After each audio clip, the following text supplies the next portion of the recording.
आज है day 31 of 100 days of progress में, और आज हम लोग देखेंगे ऑब्जेक्ट्स के बारे में कि ऑब्जेक्ट्स क्या होते हैं और कैसे बनाए जाते हैं। ठीक है, तो हम लोग अभी तक फंक्शंस के बारे में पढ़ चुके हैं, फंक्शंस के टाइप्स के बारे में पढ़ चुके हैं, उसके एरो की जो भी है, और एरे के बारे में भी हम लोग मतलब थोड़ा सा ब्रीफ इंट्रोडक्शन ले चुके हैं। ठीक है, तो हम लोग बेसिक्स में आगे बढ़ेंगे अब ऑब्जेक्ट्स के बारे में। तो हम लोग ऑब्जेक्ट्स देख लेते हैं, ऑब्जेक्ट्स क्या होते हैं। पहले मैं ऑब्जेक्ट समझा देता हूँ कि क्या होता है ऑब्जेक्ट्स। ठीक है, तो ऑब्जेक्ट एक तरीका होता है, तरीका है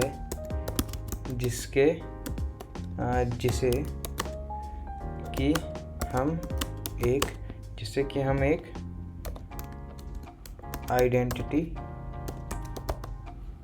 आइडेंटिटी की डिटेल्स को एक जगह, इसको हम लोग रैप अप कर देते हैं, वर्ड रैप कर देते हैं, एक जगह क्या हो जाती है, इकट्ठी की जाती है। ठीक है, ऑब्जेक्ट एक तरीका है जिसे हम एक आइडेंटिटी की डिटेल्स को एक जगह साथ में रखते हैं। ठीक, साथ में रखते हैं। क्या तरीका है? ऑब्जेक्ट्स एक तरीका है कि किसी एक डिटेल, किसी एक भी पर्सन की डिटेल या किसी एक भी ऑब्जेक्ट की डिटेल, ठीक है, कुछ भी एक चीज़ है। ठीक है, जैसे एरे में क्या होती है, मल्टीपल चीज़ें होती हैं। जैसे मान लो एक एरे है, ठीक है, उसमें लिखा है म्यूज़िक, ईयरबड, हेडफोन, ठीक है, ये सब क्या है, मैन, परफ्यूम, ठीक है, ये सब क्या है, एक ऑब्जेक्ट है, मतलब एक एरे है। ठीक है, ये क्या एरे है, ये डेटा है हमारे पास। ठीक है, म्यूज़िक क्या होता है भाई, म्यूज़िक, ठीक है, ये हमारे पास क्या है, एक एरे है। अब इस एरे में जितने भी आइटम्स हैं ना, उन सबका जो डेटा होगा वो किस में सेव होगा, ऑब्जेक्ट में सेव होगा। ईयरबड का डेटा ऑब्जेक्ट में सेव है, हेडफोन का डेटा ऑब्जेक्ट में सेव है, मैन परफ्यूम का डेटा ऑब्जेक्ट में सेव है। अब ये ऑब्जेक्ट में डेटा कैसे सेव होता है, तो कुछ ज़्यादा इसमें रॉकेट साइंस नहीं है। सीधे वेर ऑब्जेक्ट एक वेरिएबल बनाया ओबीजे नाम से, ठीक है, उसके इक्वल टू लगाया और कर्ली ब्रेसेस लगा दी, दैट्स इट। हाँ, दैट्स इट, इतना ही होता है हमारा ऑब्जेक्ट बनने के लिए, इतना ही काफ़ी होता है। ठीक है, इससे हमारा क्या बन जाता है, ऑब्जेक्ट बन जाता है। इसको हम लोग आके यहाँ पे चेक कर सकते हैं। जैसे हम लोग यहाँ पे आए, इंस्पेक्ट करें, कंसोल पे आते हैं। कंसोल पे आने के बाद मैं यहाँ पे लिखता हूँ ओबीजे, ठीक है, ओबीजे लिखे, देखो यहाँ पे ऑब्जेक्ट हमारा बन चुका है। ठीक है, देखो प्रोटोटाइप क्या है, ऑब्जेक्ट, प्रोटोटाइप ऑब्जेक्ट, तो ये हमारा क्या बन चुका है, ऑब्जेक्ट। अब भैया इसमें डिटेल कैसे डालते हैं, ठीक है, डिटेल कैसे डालते हैं, देखो जैसे कि इसमें दिखाई दे रहा है, लेकिन हमको अभी किसका डिटेल डालना है, म्यूज़िक का डिटेल डालना है। ठीक है, तो मान लो चलो ठीक है, मान लो बर्ड का नेम, म्यूज़िक का नेम, म्यूज़िक कौन सी है, म्यूज़िक है सूदिंग म्यूज़िक है। ठीक है, ठीक, और सिंगर कौन है, सिंगर मान लो अनूप जैन है। ठीक है, अनूप जैन। और सॉन्ग है तुम मेरे हो, ठीक है, ये सॉन्ग है। ठीक, जेनरे क्या है, सैड है, और इसी बात है, कंट्री इंडिया। ठीक है, ये हमारा क्या एक ऑब्जेक्ट बन चुका है जिसमें डेटा क्या है, ये सब पूरा म्यूज़िक का डेटा है। ठीक है, या तो मैं चाहूँ यहाँ पे ऐसे लिख सकता हूँ, म्यूज़िक डेटा, ठीक है, म्यूज़िक डेटा ऐसे लिख सकता हूँ। ठीक है, और फिर उसके बाद मैं कुछ नहीं, सीधे यहाँ पे आऊँगा। जैसे मान लो मैं यहाँ पे दिखा देता हूँ म्यूज़िक डेटा, तो एक second, music data, music data, ठीक आया, देखो सारा म्यूज़िक का डेटा हमारे पास आ चुका है, country, genre, music, singer, song, सारा डेटा हमारे पास आ चुका है। ठीक, तो भैया अगर हमको मान लो, देखो, तो क्या जो ऑब्जेक्ट है वो हम सिर्फ कर्ली ब्रेसेस से ही शो कर सकते हैं, किसी और तरीके से नहीं शो कर सकते। तो दो तरीके होते हैं। ठीक है, दो तरीके होते हैं, मेनली हम लोग इसी तरीके से शो करते हैं, बट और भी तरीके होते हैं। ठीक है, एक तरीका होता है वेरिएबल ऑब्जेक्ट, ठीक है, object equal to new object, और ये, ठीक है, जैसे हम लोग जावा में करते थे ना, न्यू लगा के ऑब्जेक्ट बनाते थे, तो थोड़ा सिमिलर सा है, ठीक है, वैसा ही है, तो थोड़ा सिमिलर सा है, ठीक। तो ऐसे हम लोग यहाँ भी शो कर सकते हैं, बात वही रहती है बिल्कुल, ठीक है। या तो मैं आपको दिखा भी देता हूँ, OBJ दिखाया, देखो ऑब्जेक्ट ऑब्जेक्ट ऑब्जेक्ट, ठीक। आई होप आप लोग को समझ में आया होगा, ठीक है। अब आप लोग सोच रहे होंगे कि मतलब जैसे मान लो मैंने म्यूज़िक का डेटा बनाया, तो हम लोग इसको एक्सेस कैसे कर सकते हैं। मान लो मेरे को जेनरे एक्सेस करना है, ठीक है, इसका, तो उसको एक्सेस कैसे कर सकते हैं, ठीक है। तो एक्सेस करने के लिए कुछ नहीं, सीधे अपने वेरिएबल का नाम म्यूज़िक डेटा डॉट लगा दो, और डॉट लगा के जो भी आपको एक्सेस करना है, मान लो जेनरे मेरे को एक्सेस करना है, मैंने लिख दिया, ठीक है। उसके बाद मैंने यहाँ पे लिख दिया console.log कि भैया ये हमको एक्सेस करना है, ठीक। तो यहाँ पे आएंगे और एक second, contact got type error music generator not a function, अच्छा हाँ ठीक है, फंक्शन नहीं है, तो सीधे ये लिखते हैं म्यूजिक डॉट जनरेट, ठीक। अब तो आ जाना चाहिए, देखो आ गया सैड, ठीक है, सैड आ गया, ठीक। ये पता नहीं किस बात का है, इसको अनडिफरेंस कोड म्यूजिक नॉट डिफाइन किया था उसको, ठीक है। देखो सैड हमारा क्या हो गया, आउटपुट आ चुका है, ठीक। जेनरे हमने मांगा था, जेनरे सैड आ गया हमारा, दैट्स इट, ठीक। अब एक और चीज़ देखना, ठीक है, इसको मिटा देता हूँ। आपने ये जो कंसोल लॉग है कभी मतलब हमेशा से यूज़ करते आ रहे हैं शुरू से, तो ये भैया ये कंसोल लॉग में भी डॉट लगा हुआ है, तो क्या ये कंसोल जो है क्या ये भी ऑब्जेक्ट है, कंसोल का ये भी ऑब्जेक्ट है। तो आंसर है हाँ, कंसोल भी एक ऑब्जेक्ट है, और कंसोल के अंदर जो लॉग है वो भी एक इसके पार्ट है, ठीक है, उसका एक डेटा है। जैसे कि हम लोग म्यूज़िक का डेटा क्या है, म्यूज़िक के अंदर का जो डेटा है वो सिंगर है, ठीक है, सिंगर क्या है, अनुज जैन, ठीक। वैसे कंसोल है, कंसोल के अंदर जो पार्ट है वो लॉग है, ठीक है, फंक्शन बना है लॉग से, ठीक है, और उसको हम लोग एक्सेस करते हैं। देखो मैं यहाँ पे अगर कंसोल लिखूँ तो कंसोल के अंदर देखना कितनी सारी चीज़ें हैं, बहुत सारी चीज़ें, ठीक है। देखो एक उसमें से एक लॉग भी आ गया, ये देखो लॉग भी है, ठीक है, जिसको हम लोग यूज़ करते हैं, लॉग आर्गूमेंट कॉलर सब उसके क्या फंक्शंस हैं, ठीक है। कंसोल डॉट डीबग कर लो, कंसोल डॉट काउंट कर लो, कंसोल डॉट क्लियर कर लो, ठीक है। देखो कंसोल डॉट क्लियर करूँ, कंसोल डॉट क्लियर, देखो क्लियर करूँ तो ये देखो आ गया, क्लियर का पूरा फंक्शन आ गया, ठीक। तो ये है हमारा, ये भी ऑब्जेक्ट, ठीक है, ये भी ऑब्जेक्ट पे काम करता है। तो ऑब्जेक्ट से आप लोग क्या समझते हैं, ऑब्जेक्ट जो होता है एक बंदे की डिटेल्स देने के लिए होता है, ठीक है, एक बंदे की डिटेल देने के लिए होता है, दैट्स इट। बस इतना समझना, ऑब्जेक्ट किस लिए होता है, एक बंदे की डिटेल देने के लिए होता है, ठीक है। व्हेन एंड वाई हम लोग ऑब्जेक्ट कब यूज़ करते हैं, ऑब्जेक्ट तब यूज़ करते हैं जब हमको खूब सारा डेटा एक जगह पे इकट्ठा करना होता है किसी एक चीज़ के लिए, ठीक है। जैसे मान लो मेरे पास इतनी सारी चीज़ें थी, ठीक है, मेरे पास इतनी सारी चीज़ें थी, ठीक है।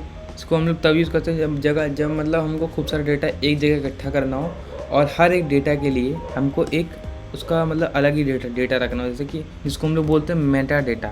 देखो ये डेटा है हमारे पास, ठीक है, म्यूज़िक का डेटा था हमारे पास, और उसके अंदर भी डेटा थे, ठीक है। तो ये क्या हमारे मेटा डेटा है, क्या है, मेटा डेटा, ठीक।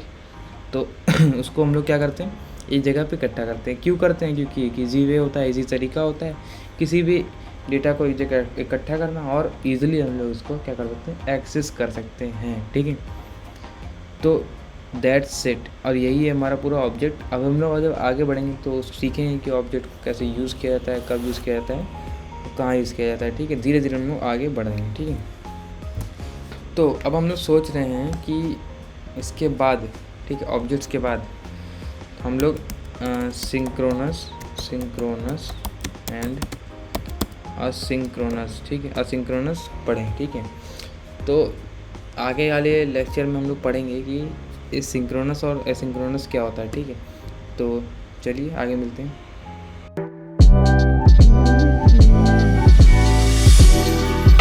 पहले पार्ट में हम लोग देखेंगे कि सिंक्रोनस और एसिंक्रोनस क्या होता है। तो यहाँ आ जाते हैं हम लोग और इसको हम लोग कर देते हैं कमेंट, ठीक है, कमेंट कर दिया हमने। और इसको मैं यहाँ पे लाइन बना देता हूँ ना, छोटी सी लाइन बना, ताकि लगे यहाँ पे पार्टीशन, ठीक है, बड़ी होगी लाइन, ठीक है। इसको हम लोग हटा देते हैं यहाँ पे,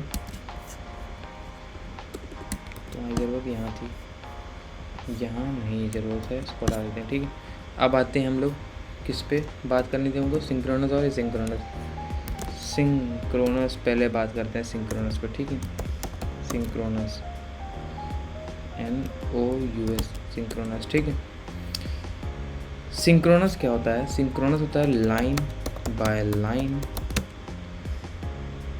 बाय लाइन टास्क कंप्लीट करने के लिए हम इसे यूज़ करते हैं, ठीक है। किस लिए यूज़ करते हैं? Line by line task complete करने के लिए हम किसे यूज़ करते हैं? सिंक्रोनस का यूज़ करते हैं, ठीक है। कैसे यूज़ करते हैं अभी दिखाता हूँ, ठीक। यहाँ आते हैं हम लोग, इसको मिटा देता हूँ, पैन ऑन कर लेता हूँ मैं, ठीक है। देखना, एक लाइन हमने कोड लिखा, दूसरी लाइन में कोड लिखा, तीसरी लाइन में लिखा, चौथी लाइन में लिखा और पांचवी लाइन में लिखा, ठीक है। ये हमारा है पहला टास्क, ये दूसरा टास्क, ये तीसरा टास्क, ये चौथा टास्क और ये पांचवा टास्क, ठीक है। अरे यार बना नहीं है, ये कुत्ते अलग ही और भौंक रहे हैं, पता नहीं क्यों, ठीक है। आवाज़ आ रही तो सॉरी इसके लिए, ठीक है। 1 2 3 4 5, ठीक है। 5 टास्क हैं हमारे पास। पहला टास्क जो है हमारा, ये भी पहला टास्क कंप्लीट हो गया, दूसरा टास्क कंप्लीट हुआ, तीसरा, चौथा और पांचवा, ठीक है। लाइन बाय लाइन सारे कंप्लीट होंगे, कोई पहले कोई बाद में, ऐसे नहीं बीच में कोई आया पहले एक्सेस हो गया और पहले हो जाके क्या हो रहा है, पहले एग्जीक्यूट हो जा रहा है, नहीं। जो जितना टाइम ले रहा है, जैसे मान लीजिए 1 सेकंड ले रहा है, ये 0.5 सेकंड ले रहा है, ठीक है। ये 0.3 सेकंड ले रहा है कुछ, ठीक है। 0.3 सेकंड लिया, फिर 0.6 सेकंड लिया, ठीक है। 0.6 सेकंड लिया, तो कितना भी सेकंड ले, ठीक है, कितना भी सेकंड ले रहा है, कितना भी सेकंड ले, ठीक है। तो काम जो है ना वो लाइन बाय लाइन ही होगा, काम जो है वो लाइन बाय लाइन ही होगा, बीच में से कोई ऐसे एक्स्ट्रा नहीं आएगा। अगर हम लोग बात करें एसिंक्रोनस की, ठीक है, आई होप आप लोग को सिंक्रोनस समझ में आया होगा कि अब हम लोग अभी हम लोग सिर्फ ओवरव्यू ले रहे हैं चीज़ों का, ठीक है। ओवरव्यू ले रहे हैं, धीरे धीरे हम लोग आगे बढ़ेंगे, ठीक है। तो इस पर हम लोग प्रॉब्लम जब सॉल्व करेंगे तब हमको समझ में आएगा, अच्छा भैया ऐसे होता था ना। तो धीरे धीरे हम लोग आगे पढ़ेंगे, ठीक है। तो एसिंक्रोनस क्या है? ये सबको एक साथ चला देता है, जो साथ में, हाँ, ये जो बाद में रन और एग्जीक्यूट होते हैं, ठीक है।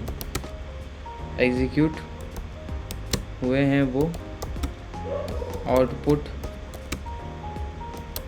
पहले देगा, ठीक है। जो एग्जीक्यूट हुए हैं वो पहले आउटपुट देंगे, ठीक है।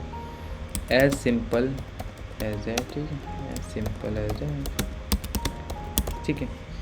इसमें क्या है कि देखो, इसमें भी लाइन बाय लाइन, देखो अब सुनना मेरी बात, ठीक है। इसको मैं डिलीट कर देता हूँ, ठीक है। यहाँ पे आते हैं, देखो task 1, task 2, task 3, task 4, task 5, ठीक है। तो पहला टास्क जो है 1 सेकंड में कंप्लीट हुआ, तीसरा 3 सेकंड में कंप्लीट होना है, अभी हुआ नहीं है, ठीक है। ये 0.5 सेकंड में, ठीक है। ये 0.3 सेकंड में और ये 0.2 सेकंड में, ठीक है। तो अब मेरे को बताना, ठीक है, इसने पूरा एक साथ रन कर दिया, ठीक है, एक साथ रन कर दिया। तो अब बताना मेरे को कि सबसे पहले कौन सा रन करेगा, बताओ। सबसे पहले कौन सा रन, जब इसने एक साथ रन कर दिया सबसे पहले कौन सा रन करेगा? सबसे पहले ऑब्वियस सी बात है कम टाइम वाला रन करेगा, तो सबसे पहले ये रन किया, ठीक है। उसके बाद कौन सा रन करेगा? जो उससे थोड़ा सा बड़ा टाइमिंग होगा, ठीक है। देखो 0.3 सेकेंड, तो ये रन कर गया। फिर 0.5 सेकेंड ये रन किया, फिर ये रन करेगा पहला वाला, फिर ये पहला रन करेगा, फिर जाके 3 सेकंड वाला रन करेगा, ठीक है। ऐसे बढ़ता है धीरे धीरे, ठीक है। तो ये था ओवरव्यू ऑफ सिंक्रोनस और एसिंक्रोनस के। और अब हम लोग बात करेंगे इन डेप्थ ऑफ, थोड़ा इन डेप्थ नॉलेज ले लेंगे, ठीक है। इन डेप्थ नॉलेज कि इसके बिहाइंड द वर्क कैसे काम करता है, ठीक है, बिहाइंड द सीन कैसे काम करता है, ठीक है। इन डेप्थ नॉलेज, ठीक है।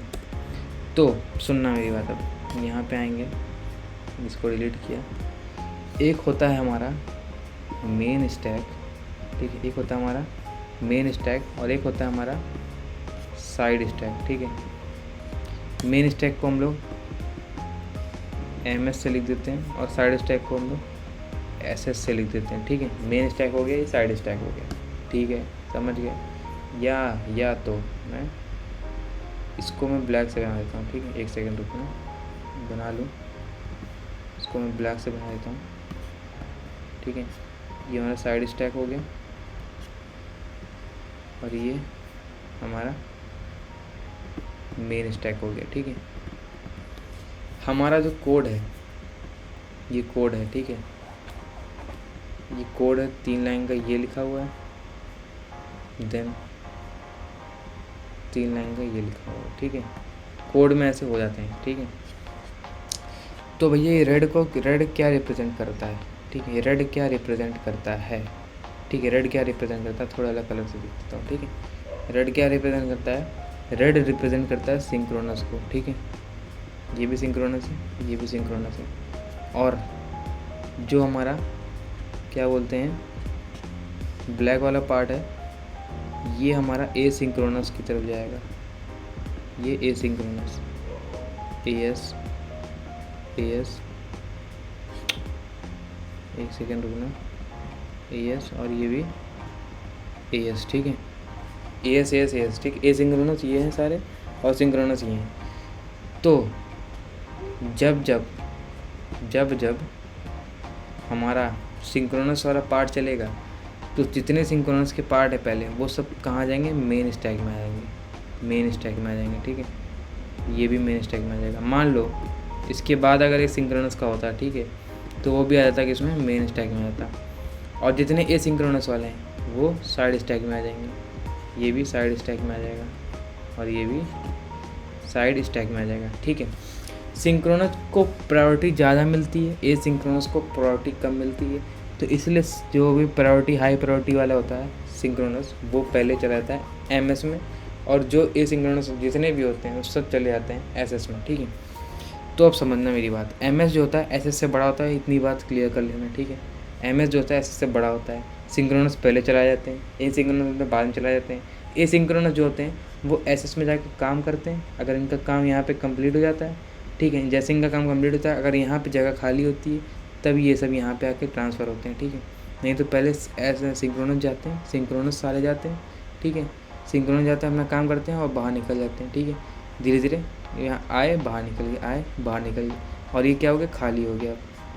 जब ये खाली हुआ तो जो यहाँ पे सिंक्रोनस थे, ठीक है, वो सब यहाँ पे जाएंगे, वो अपना काम करेंगे, ठीक है। फिर वो एग्जीक्यूट होंगे, फिर देन ये बाहर निकलेंगे, ठीक है। इतना बात याद रखना। देखो और यहाँ पे आते हैं,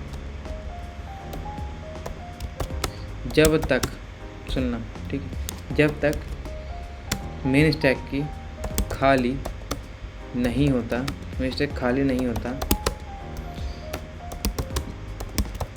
तब तक साइड स्टैक को हम MS में नहीं रख सकते हैं, ठीक है। तब तक हम लोग MS को साइड स्टैक को MS में नहीं रख सकते हैं, ठीक है। और सबसे इम्पोर्टेंट बात आप देखना, कोड का आउटपुट तभी मिलता है जब कोड MS में आके एग्जीक्यूट होता है, ठीक है। जब कोड MS में आके एग्जीक्यूट होता है तभी इसका क्या होता है, आउटपुट मिलता है। देखो ये जो कोड है हमारा, ठीक है, जितने भी कोड है सब MS में आकर जब यहाँ पे एग्जीक्यूट होंगे तभी यहाँ पे क्या मिलेगा, आउटपुट मिलेगा, ठीक है। यहाँ पे तभी आउटपुट मिलेगा, दैट्स इट। ठीक है। यहाँ पे आउटपुट नहीं मिलता, यहाँ पे आउटपुट नहीं मिलता, मिलता है यहाँ पे सिर्फ, ठीक है। सिंक्रोनस आया यहाँ पे, रन किया, एग्जीक्यूट हुआ, आउटपुट मिल गया। एसिंक्रोनस यहाँ पे रन कर रहा है लेकिन यहाँ पे आके एग्जीक्यूट कर रहा है, ठीक है। एग्जीक्यूट जब तक नहीं करेगा यहाँ पे, तब तक यहाँ पे आउटपुट उसको मिलेगा ही नहीं। दैट्स इट, यही सिंपल सी टेक्निक है और यही सिंपल सा इसका इन डेप्थ नॉलेज है, वर्किंग है कि बिहाइंड सीन कैसे काम करता है, ठीक है। अब जैसे जैसे हम लोग आगे बढ़ेंगे तो एसिंक्रोनस पे हम लोग भी काम करना सीखेंगे, देन उसके बाद सीखेंगे कि कैसे इसको हम लोग वेब में काम करते हैं, ठीक है। तो मिलते हैं अगली वीडियो में, तब तक के लिए गुड बाय।